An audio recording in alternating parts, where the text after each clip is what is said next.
आज मैं आपको एक बहुत पुरानी लेकिन बेहद महत्वपूर्ण कहानी सुनाने वाला हूं, समुद्र मंथन की कहानी। यह सिर्फ देवासुर के बीच का संघर्ष नहीं था, बल्कि एक ऐसी घटना थी जिसने पूरी दुनिया का संतुलन बदल दिया।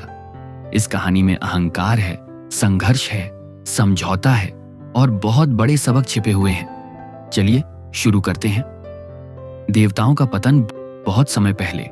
देवताओं का साम्राज्य इंद्रलोक पूरी तरह सुरक्षित और शक्तिशाली था। देवता खुश थे और शायद थोड़ा अहंकारी भी।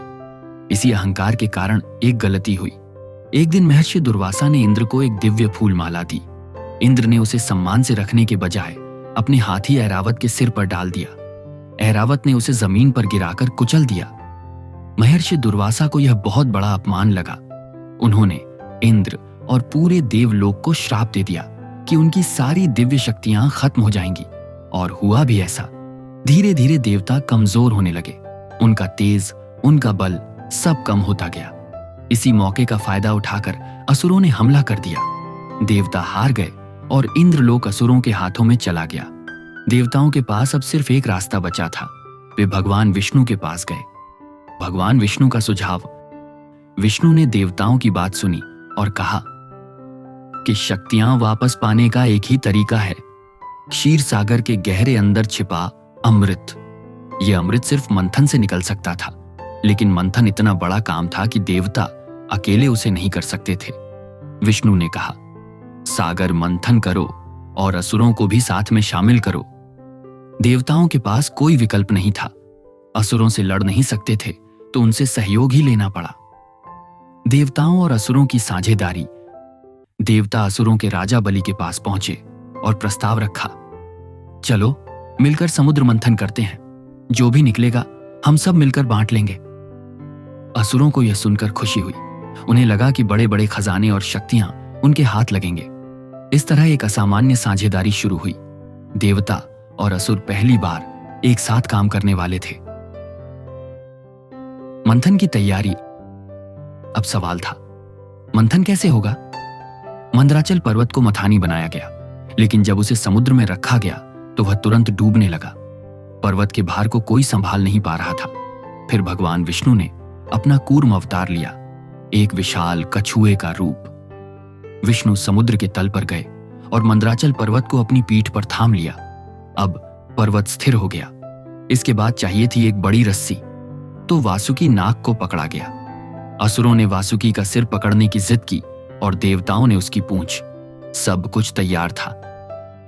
समुद्र मंथन की शुरुआत। मंथन शुरू हुआ। देवता एक तरफ, असुर दूसरी तरफ। सागर हिलने लगा, लहरें उठने लगीं और धीरे धीरे समुद्र के भीतर से कई चीजें निकलने लगीं। लेकिन सबसे पहला जो बाहर आया वह किसी को नहीं चाहिए था। हलाहल विष। यह इतना भयानक विष था कि उसके आसपास का वातावरण तक दूषित हो गया। देवता और असुर दोनों भयभीत हो गए। इस संकट में एक अमात्र देवता आगे आए, भगवान शिव। उन्होंने विष को अपने हाथ में लिया, गले में रोक लिया और संसार को बचा लिया। इसी कारण उनका गला नीला पड़ा और वे नीलकंठ कहलाए। 14 रत्नों का क्रमशः प्रकट होना। विष के बाद मंथन जारी रहा। धीरे धीरे कई दिव्य वस्तुएं और शक्तियां बाहर आने लगी।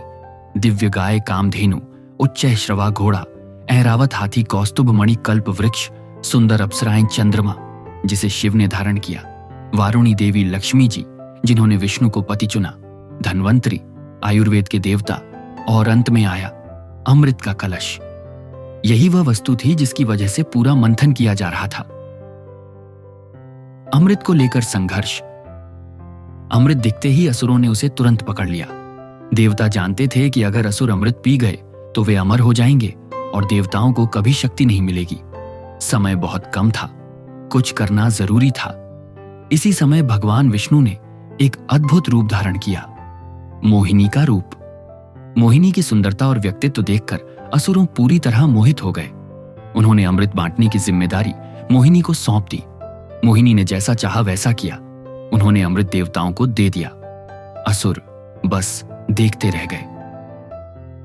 राहु केतु की उत्पत्ति। लेकिन एक असुर चतुर था, स्वरभानु।